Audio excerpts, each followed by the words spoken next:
te amo con todo mi corazón.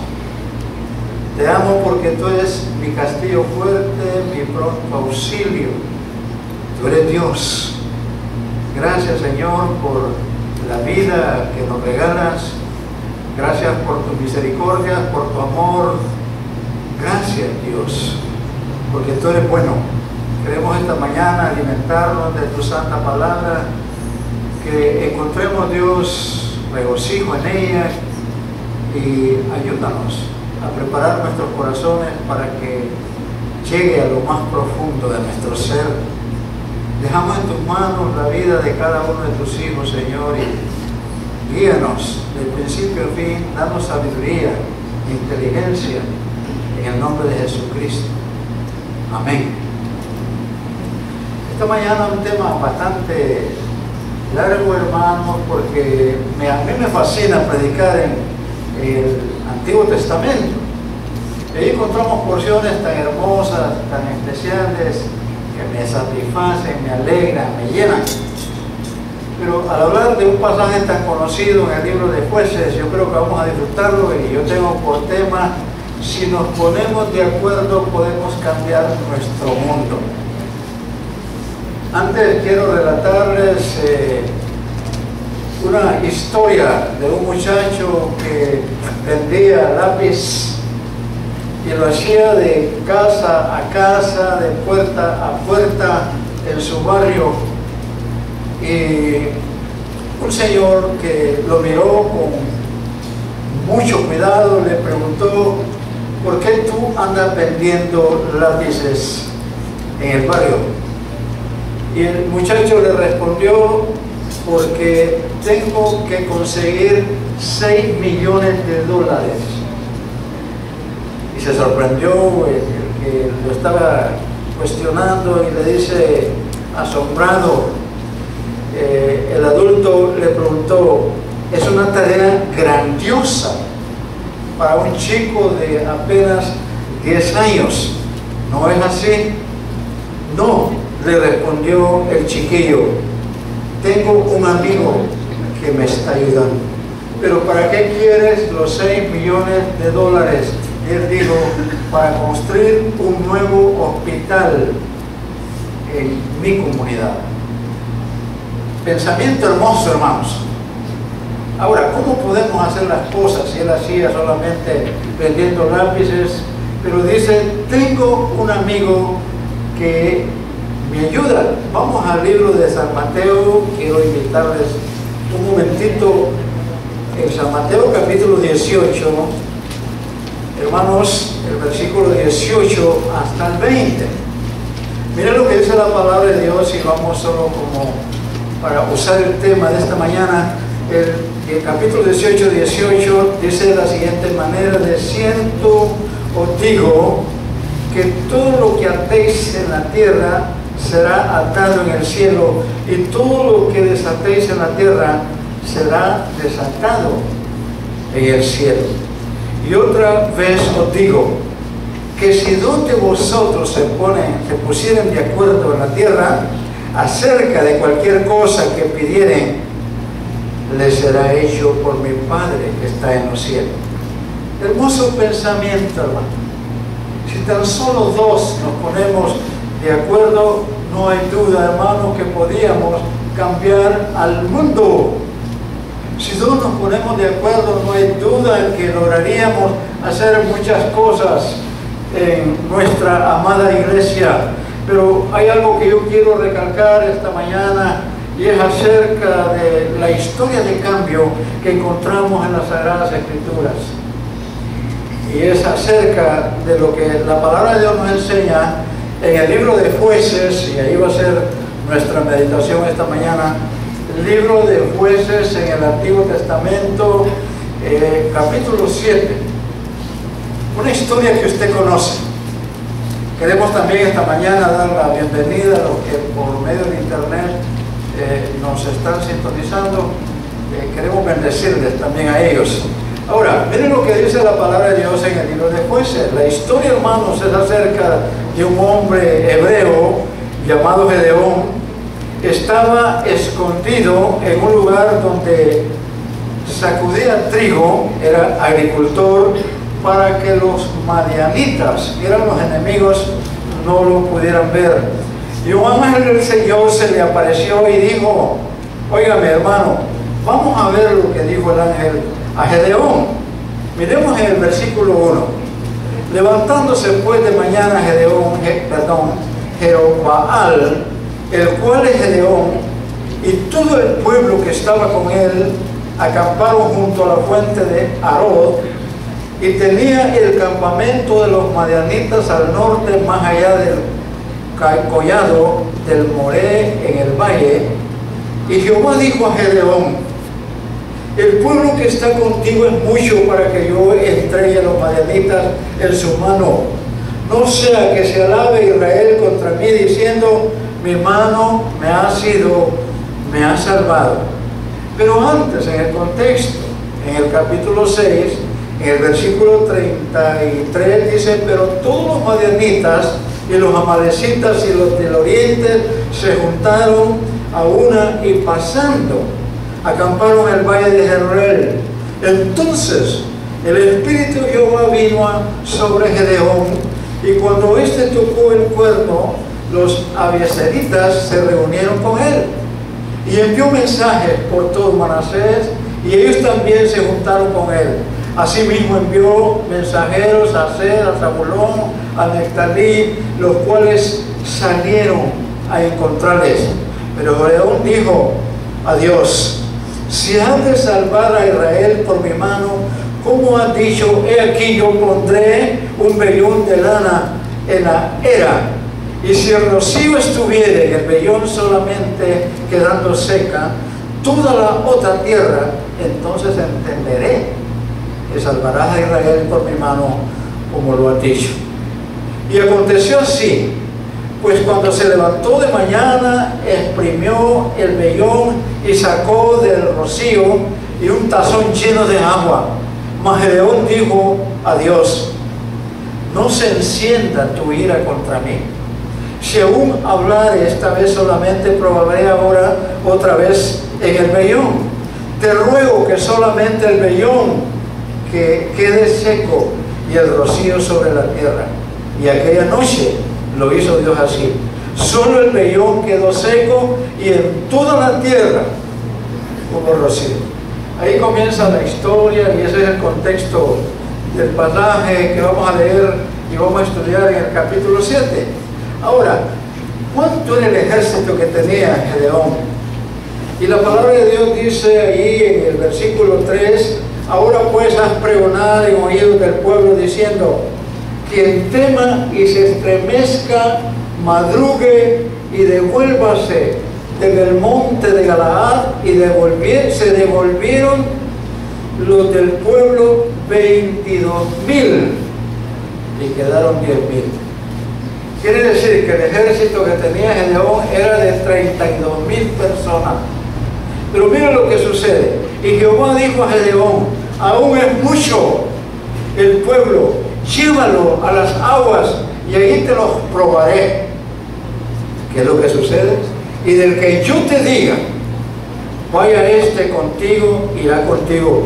Mas de cualquiera que yo te diga: este no vaya contigo, el tal no irá. Entonces llevó el pueblo a las aguas, y Jehová dijo a Gedeón: cualquiera que lamiere las aguas con su lengua, como lame el perro, aquel pondrás aparte a sí mismo, y cualquiera que se doblare sobre sus rodillas para beber. Y fue el número de los que lamieron, llevando el agua con la mano a su boca, 300 hombres. ¿Qué es lo que sucede más adelante? Y todo el resto del pueblo se dobló sobre sus rodillas para beber las aguas. Entonces Jehová dijo a Gedeón: con estos 300 hombres que lamieron el agua os salvaré, y entregaré a los madianitas en tus manos, y váyase todos los demás gente, cada uno a sus casas. Tremendo pasaje, hermano. Un ejército de 32,000, luego el Señor le dice: son muchos, quedaron solo 10,000 de los 10,000, aún son muchos, y quedaron solo 300 del ejército. Pero ahora miremos esta historia de cambio. Ese hombre llamado Gedeón, lo primerito que encontró fue consultar a Dios. Y al consultar a Dios, no hay duda que Dios respondió para autorizarle, para decirle que Él iba a ser la persona que iba a usar para salvar al pueblo de Israel. Y el Señor es contigo. Y le dice, y salvarás a Israel de la mano de los madianitas. Pero Gedeón no creyó a él. El ángel dijo, ¿cómo puedo yo salvar a Israel si soy solamente una familia pobre y yo soy el menor de toda la familia? Gedeón empezó a cuestionar a Dios, pero sucede algo. Gedeón reunió un ejército para luchar contra los madianitas, pero Jehová le dijo, tienen demasiados hombres. Decida a los que tienen miedo y se estremezcan, que se vayan a sus casas. Imagínense, hermano, que de todos los 32,000, 22 hombres eran hombres miedentos. Porque la palabra de Dios dice, todo el que tenga miedo y se estremezca. Y solo 10,000 hombres quedaron con Gedeón. Ahora, de los 32,000 hombres, ahora solo quedaban 10,000. Entonces Dios le dijo a Gedeón que aún había demasiada gente. Tengamos un momento para preguntarnos cuántos somos aquí en la iglesia. ¿Cuántos son las personas que Dios puede usar para combatir a los que son enemigos de Dios, para ganar a las personas que no conocen a Cristo? Vamos a ir más adelante para probarlo. Ahora Dios le dijo a Gedeón, llévate el ejército al río. Dios le dice que los soldados que tomaron el agua con la mano y la lamieron como un perro utiliza su lengua, deberían ser elegidos. Miren la forma, hermano, como Dios habla a Gedeón para poder distinguir quiénes eran los hombres valientes. Mientras que los que cayeron de rodillas para beber habían sido rechazados, solo 300 hombres de los 10,000 pasaron la prueba. ¿Cuál es la primera prueba de valor? Es hombres que verdaderamente tenían valor, no tenían miedo. Pero también la segunda prueba de estar alertas. No solo eran hombres valientes, sino que estaban alerta y todos estaban muy sedientos, pero los que metieron la cabeza en el agua fueron rechazados. Y los que lamieron el agua podían mirar a su alrededor y seguir estando alerta. Solo 300 hombres estaban vigilantes lo suficiente para ser elegidos. Esta mañana en la clase estamos hablando precisamente de elección, predestinación, y qué hermoso saber que no es por voluntad propia, sino por voluntad de Dios. Es Dios quien nos ha llamado para ser sus hijos. Ese es el llamamiento. Pero cuando hablamos, hermanos, de la predestinación, estamos hablando de personas que Dios ha predestinado, como dice la Escritura, antes de la fundación del mundo, para ser santos. Y eso es lo hermoso, porque no es solo el requisito de la elección, sino que la razón por qué somos elegidos. Y la palabra de Dios dice que todos los que hemos sido llamados y elegidos por Dios, hemos sido predestinados para alabanza y gloria de Dios, para ser santos, para vivir una vida que agrade a Dios. Hay una cosa muy extraña aquí en este pasaje, y es qué ejército tan extraño el de Gedeón. Miren lo que sucede, hermano. Los hombres de Gedeón no tenían armas de guerra. Todo lo que les dieron fue una trompeta, un cántaro vacío y una lámpara. Yo no sé si usted, hermano, está alistado para ir al ejército, ir a la batalla y que solo reciba estos elementos. ¿Cómo sentiría? Pero los hombres armados solo con trompetas y cántaros y lámparos para enfrentarse a una multitud de los madianitas que tenían armamento de guerra, miles de hombres armados, parecía imposible. Pero lo que es imposible para los hombres es posible para Dios. Y es interesante la historia. No hay duda que Dios iluminó, dio sabiduría a Gedeón y él usó una estrategia. En esta historia lo vamos a ver. Dividió los hombres en 3 grupos de 100 cada uno. Ojo, y solamente con las lámparas, y fueron puestas en el interior de las lámparas para que no se viera la luz. Nosotros le decimos cántaros.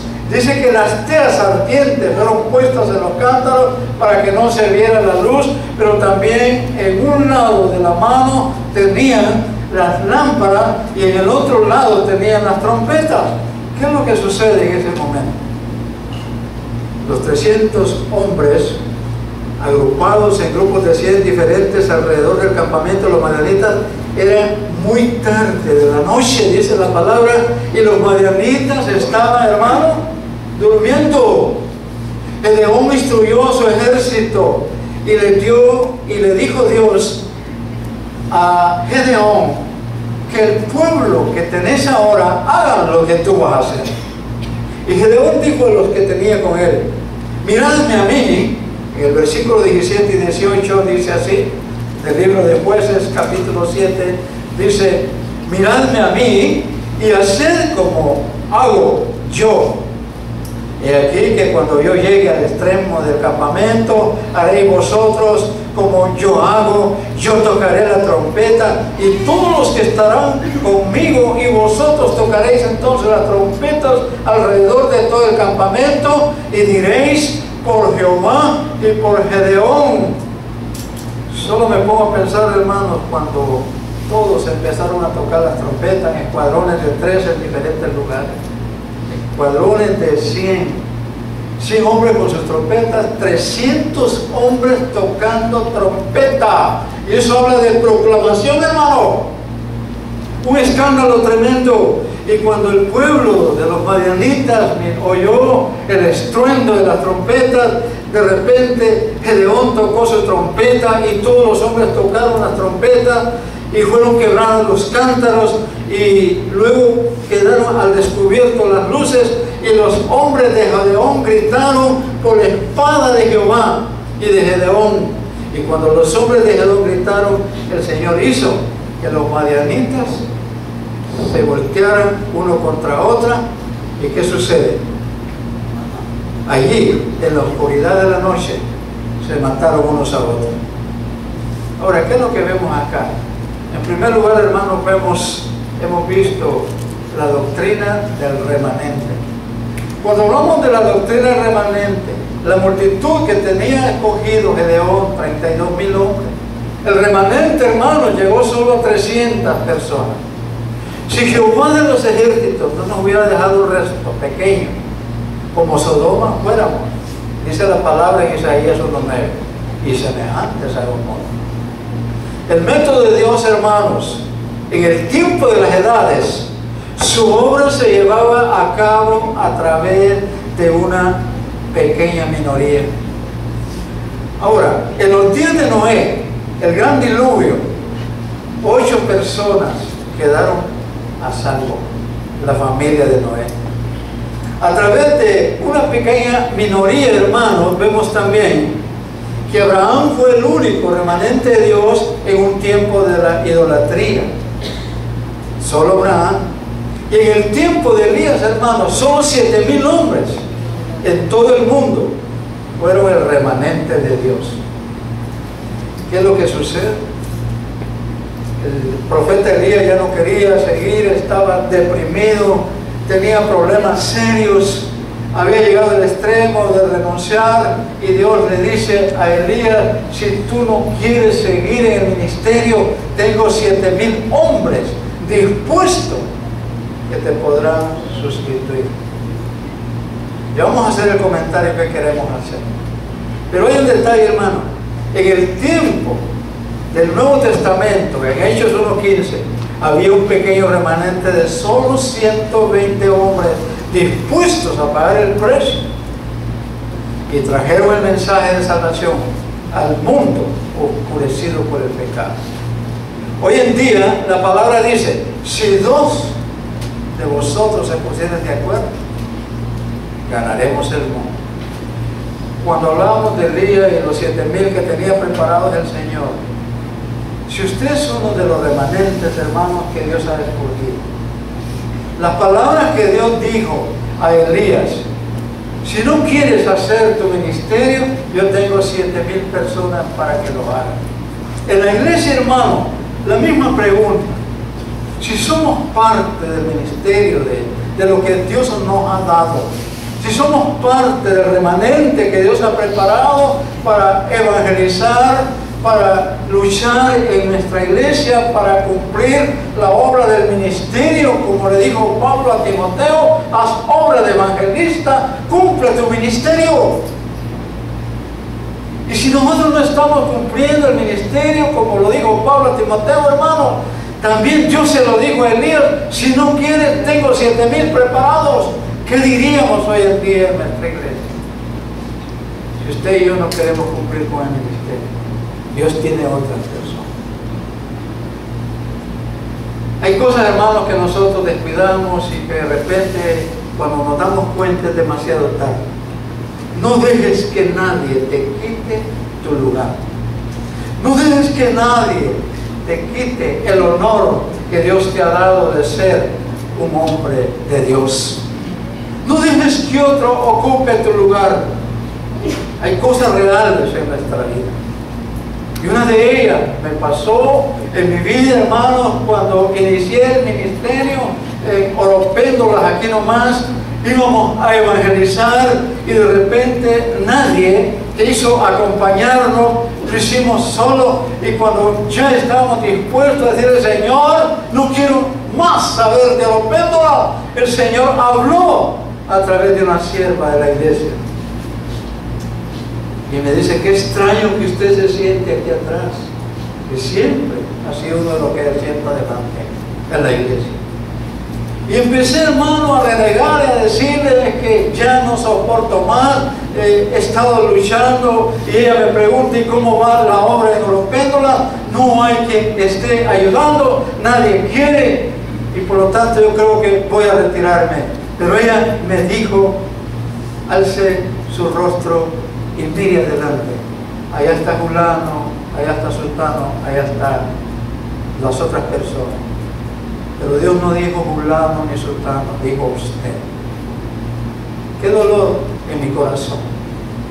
Estaba despreciando el privilegio que Dios me había dado. Era mío, hermanos. Y por lo tanto la labor yo no debo de hacerla si alguien no quiere ir conmigo, sino hacerlo en el amor de Jesucristo. Porque es mi deber, porque es privilegio que Dios me ha dado. Aquí Dios estaba dando el privilegio a 300 hombres de este hombre que Dios buscó para vencer a los madianitas. ¿Quiénes eran los que estaban calificados? En Jueces 7:3 dice de la siguiente manera, 7:3 de Jueces, ¿qué dice? Ahora pues, haz pregonar en oído del pueblo, diciendo, quien tema y se estremezca, madrugue y devuélvase desde el monte de Galaad, y se devolvieron de los del pueblo 22,000 y quedaron 10,000. Que esas palabras fueran para nuestra iglesia y que Dios dijera, el que tenga miedo acá, váyase para su casa. ¿Cuántos quedaríamos? No sé si ha oído la ilustración de las personas que estaban todas en el templo. De repente entraron unos enmascarados y empezaron a decir, el que rechace el nombre de Dios puede irse, pero el que mencione a Dios aquí lo vamos a fusilar. Y de la iglesia, hermanos, todos salieron corriendo, pero hubo un grupo de hombres que no se fueron. Y ellos empezaron a quitarse las máscaras y decirle, hermano, somos hermanos suyos. Solo queríamos probar quiénes son los valientes, quiénes son los fieles. ¿Qué sucedería si sucediera, hermano, eso aquí en la iglesia? ¿Cuántos quedaríamos acá de pie? ¿O cuántos nos vamos corriendo?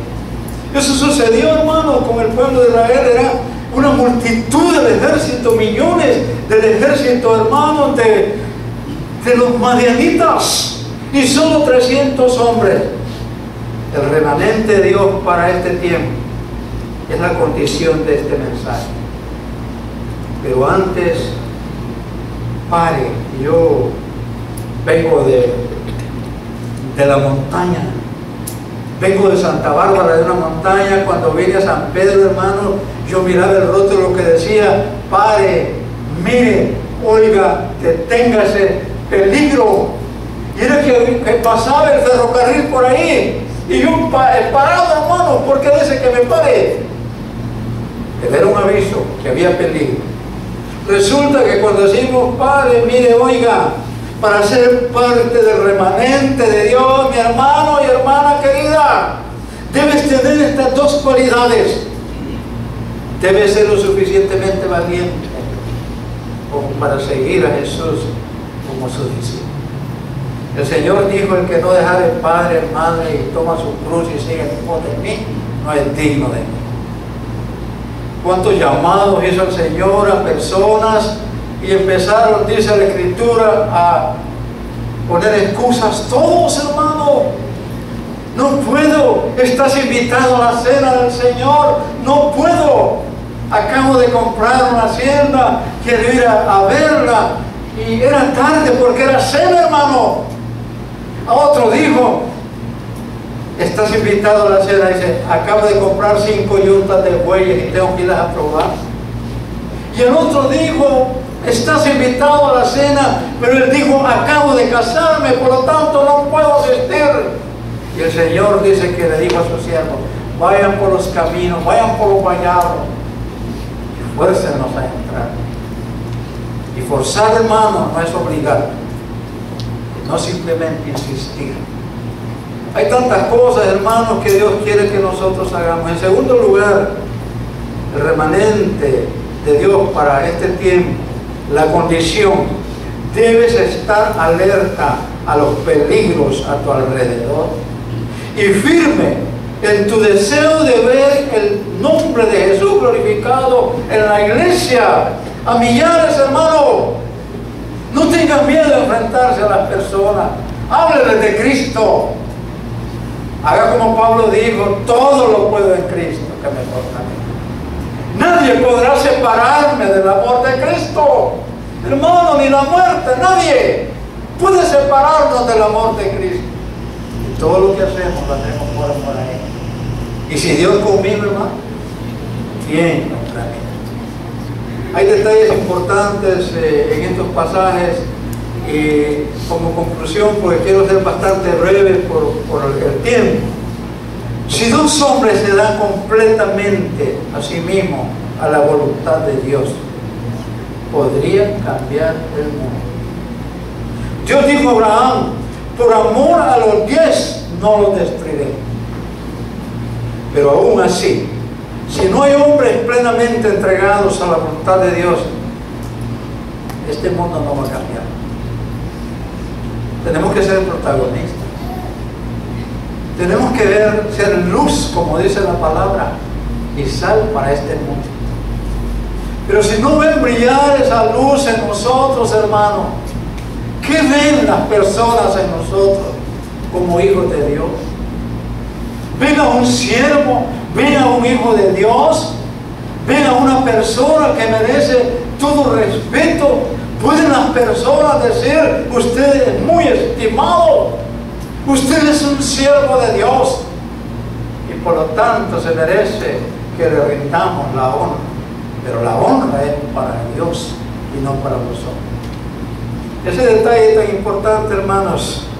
En el libro de Mateo, ahí volvamos a ese pasaje que leímos al principio, el capítulo 18, hay algo muy interesante desde el versículo 17 que quisiera que lo miráramos. Si no los oyere a ellos, dijo la iglesia, y si no oyere la iglesia, tenlo por gentil y por publicano. ¿Qué es lo que había pasado aquí? Había problemas en la iglesia. Había hermanos que estaban problemados, enemistados, hermanos, y habla acerca del perdón entre los hermanos. Y es una cosa tan interesante. Y dice el versículo 15, por tanto, si tu hermano peca contra ti, ve, repréndelo, estando tú y él solos. Y si te oyere, ¿qué dice, hermano? Ha ganado a un hermano. Mas si no te oyere, toma un castigo, toma contigo a uno o dos, para que en boca de 2 o 3 testigos conste toda palabra. No es que podemos juzgar a los hermanos así por así, sin tener sabiduría. Tenemos que hacerlo en el amor del Señor. Tenemos que hablarle y amonestar y exhortar, como dice la Escritura, con toda liberalidad. Exhorta con toda paciencia, con todo amor. Es hablar con dulzura, no es regañando, hermano, al hermano, que podemos lograr la reconciliación de él. Por eso, lo que sigue del pasaje está diciendo, si 2 se ponen de acuerdo, y el versículo 18, de cierto os digo que todo lo que atéis en la tierra será atado en el cielo, y todo lo que atéis en la tierra será desatado en el cielo. Cuando nos ponemos de acuerdo, hermanos, en la iglesia, donde sea, con cualquier persona, aún en los hogares, hay tantos problemas. Hermano Antonio llevaba el periódico que dice 36,000 divorcios en Honduras. Yo diría que tal vez es el doble de eso. ¿Por qué se están divorciando? ¿Por qué hay problemas? Porque no se entienden. Porque Cristo no es el centro de ese hogar. Cuando Cristo es el centro del hogar, hermano, ¿qué sucede? No hay tarde pleitos, no hay palabras deshonestas, no hay palabras fuertes, sino que reina la paz, la alegría, el entusiasmo. Es un hogar de Dios, es un hogar cristocéntrico, donde todos, hermanos, los hijos y todos vivimos felices alabando al Señor. Vuelvo ahí, hermano, con el versículo 19. Otra vez os digo que si 2 de vosotros se pusieren de acuerdo en la tierra acerca de cualquier cosa que pidieren, les será hecho por mi Padre que está en los cielos. Amén, hermano. Ahora mire esto, yo quiero terminar con lo siguiente. Si 2 de ustedes en la tierra se ponen de acuerdo sobre cualquier cosa que pidan, les será concedido por mi Padre que está en los cielos. Estar de acuerdo es la clave, hermano. Unánimes en un solo pensamiento. Porque en donde 2 o 3 en mi nombre se reúnen, ¿qué dice la palabra? Ahí estoy yo, en medio de ellos. 2 personas pueden cambiar el mundo. ¿Se unirá usted a mí?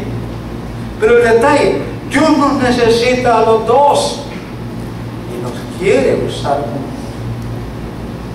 ¿Cuántos estarían dispuestos a decir, hermano, yo estoy con usted? Quiero unirme a su persona. Quiero estar en el ministerio donde usted está. Quiero aprender de ti. Recuerdo cuando conocí al Señor, hubo un anciano que me tomó como hijo, recién convertido yo al Señor, y él fue la persona que anduvo a mi lado, me llevó a las diferentes obras, y lo primero que decía, nunca andes solo. Yo voy a ser su compañero. Yo quiero que usted sea el evangelista. Yo quiero que usted es el que hable de la palabra de Dios. Pero mientras usted esté dando la palabra, yo voy a estar orando al Señor para que lo use. Dice la palabra ya en Eclesiastés que dos son mejores que uno. Porque si uno se cae, el otro lo levanta. Dice que es mejor 2 que estén durmiendo, porque los 2 se dan calor. Y los detalles son reales, hermanos. 2 personas pueden cambiar el mundo, pero hay un detalle para finalizar. Es 2 personas pueden cambiar cualquier cosa. Dios nos quiere usar a usted y a mí juntos. Podemos cambiar nuestro mundo. Nuestro pequeño mundo, Dios lo puede cambiar. Recién venido acá, hermano, yo noté lo de la labor que se hace en el paraíso y siempre miré a estos hermanos trabajando en la obra y siempre el hermano tenía que decir cuántos van a ir y de repente, hermanos, cuando se comienza la obra es hermoso, todos estamos pendientes, todos estamos deseosos, pero es una minoría, no todos. El detalle, hermano, que Cristo viene y viene pronto. Y si Cristo viene, hermanos, si no hemos hecho lo que Dios ha dicho que hagamos, vamos a tener serias dificultades. Y la razón, hermanos, es que la palabra de Dios nos enseña eso en 1 Corintios, y vamos a finalizar casi ahí con esto. 1 Corintios, hermanos, capítulo 9, nos insta a las cosas que debemos de hacer conforme a lo que Dios demanda de nosotros. Dice la Escritura, ahí en este pasaje, versículo 6, del 7. ¿Quién fue jamás soldado a sus propias expensas? ¿Quién planta viña y no come de su fruto? ¿O quién apacienta el rebaño y no toma de la leche del rebaño? Digo esto, solo como hombre. ¿No dice esto también la ley? Porque en la ley de Moisés está escrito, no pondrá bozal al buey que trilla. ¿Tiene Dios cuidado de los bueyes? ¿O lo dice enteramente por nosotros? Vamos al versículo 15. Pero yo de nada de esto me he aprovechado, ni tampoco he escrito esto para que se haga así conmigo, porque prefiero morir antes que nadie desvanezca de esta mi gloria. Versículo 18. ¿Cuál pues es mi galardón? ¿Qué dice la Escritura? Que predicando el Evangelio, presente gratuitamente el Evangelio de Cristo, para no abusar de mi derecho en el Evangelio. Versículo 19. Por lo cual, siendo libre de todos, me he hecho siervo de todos para ganar a muchos, mayor número. Me he hecho de los judíos como judíos para ganar a los judíos. A los que están sujetos a la ley, aunque yo no esté sujeto a la ley, como sujeto a la ley para ganar a los que están sujetos a la ley. A los que están sin ley, como si yo estuviera sin ley, no estando yo sin ley de Dios, sino bajo la ley de Cristo, para ganar a los que están en la ley. En otro pasaje dice, si cumplo y hago lo que se me ordena, tendré recompensa. Pero si no hago lo que Dios me dice, me es impuesta necesidad.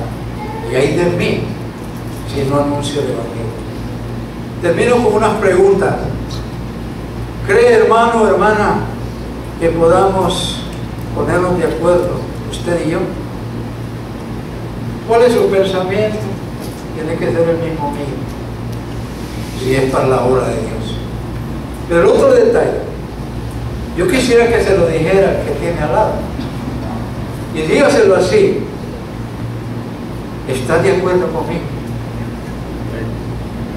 ¿Quieres unirte a mí para llevar a cabo la obra del ministerio que Dios nos ha dado? Dígaselo al que está atrás: ¿está usted de acuerdo conmigo? Porque la palabra dice, si dos se ponen de acuerdo, hermano, ¿qué sucede? Podemos cambiar el mundo. Y hay detalles, hermanos. Esta mañana podríamos hacer, yo les suplico que se ponga de pie y con mayor libertad, hermano, dígale, hermano, has oído el mensaje, quieren que nos pongamos de acuerdo para ser un remanente fiel a ti. Póngase de pie, hermano, no tenga pena si ya terminamos.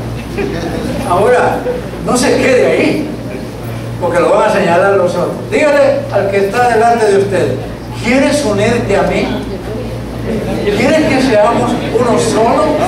¿Quieres que tengamos el mismo pensamiento? Si no se ponen de acuerdo, hermano, ¿pero en qué nos vamos a poner de acuerdo? ¿En qué nos vamos a poner de acuerdo? En estar en un mismo pensamiento en el ministerio de la obra. Amado Dios, te doy gracias porque tu palabra es eficaz, es más cortante que una espada de 2 filos que penetra hasta partir el alma. Gracias por esta historia, Señor, de 300 valientes que se enfrentaron a un pueblo y Dios despedazó a los madianitas. Señor, eran 300. Dice la palabra que David tuvo 150,000 hombres de ejército de guerra. Dice la Escritura que Noé, solo con 8, sirvió de remanente para iniciar una nueva labor en el mundo. Pero tu palabra dice ahora que si 2 nos ponemos de acuerdo, cambiaremos el mundo, cambiaremos nuestra manera de pensar. La palabra registra que la multitud estaba de acuerdo en un solo pensamiento, como un solo hombre. Y es lo que necesitamos en nuestra iglesia. Ayúdanos, Dios, para entender que solo unidos, no necesitamos grandes multitudes, solo necesitamos que 2 nos pongamos de acuerdo para llevar a cabo la obra del ministerio. Bendice a tu iglesia, bendice al pastor, ayúdanos, Señor. Lo pedimos en el nombre de Jesucristo.